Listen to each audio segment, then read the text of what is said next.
जुन्या वादातून 2 गटात झालेल्या शस्त्रास्त्र हाणामारीत 8 जण जखमी झाल्याची धक्कादायक घटना अकोल्यातील कृषीनगर भागात घडली आहे। 2 गटात झालेल्या या वादात गोळीबार झाल्याची माहिती आहे।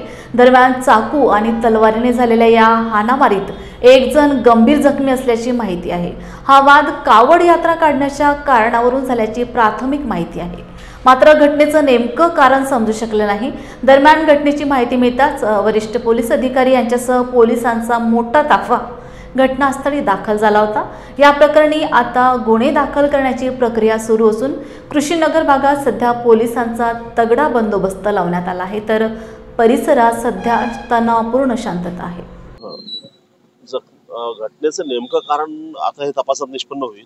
आज याचा जुना वाद आहे। जुना यांनी आपसात एकमेकावर त्यांच्या असॉल्ट करणं, मारामारी करणं हा प्रकार आहे सुरू। आज नेमकं काय झालं हे काही सांगता येणार नाही, तो तपासाचा भाग आहे। पण कावडच्या संबंधानं काहीतरी यांचं आपसामध्ये चर्चा होती की कावडच्या संबंधानं काही वर्गणी म्हणा किंवा काही म्हणा, याच्यातून काहीतरी वाद झालेला आहे। तर त्यांनी चाकू तलवारने एकमेकावर हल्ला केला आहे। 8 जण जखमी आहेत, त्यातला 1 गंभीर आहे। 5 एका बाजूचे आहेत आणि 3 एका बाजूचे आहेत। फायर आर्मचा तिथं फक्त जिवंत 2 राऊंड आणि 1 कारतूस, खाली केस असं मिळालेलं आहे। पण फायर आर्मची इंजुरी कुठं अजून निष्पन्न झालेली नाहीये। फायर आर्मने काही इंजुरी झालेली आहे म्हणून अशी निष्पन्न नाहीये। तर आता सध्या त्यांच्यावर जखमीवर उपचार सुरू आहे आणि परिस्थिती आता नियंत्रणात आहे पोलिसांची।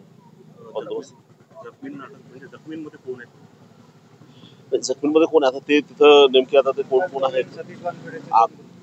आकाश गवईच्या गटाचे काही आहेत आणि काही सतीश वानखेडेचे आहेत। तर नेमकी नावं निष्पन्न म्हणजे दिसून आता आल्यानंतर आपण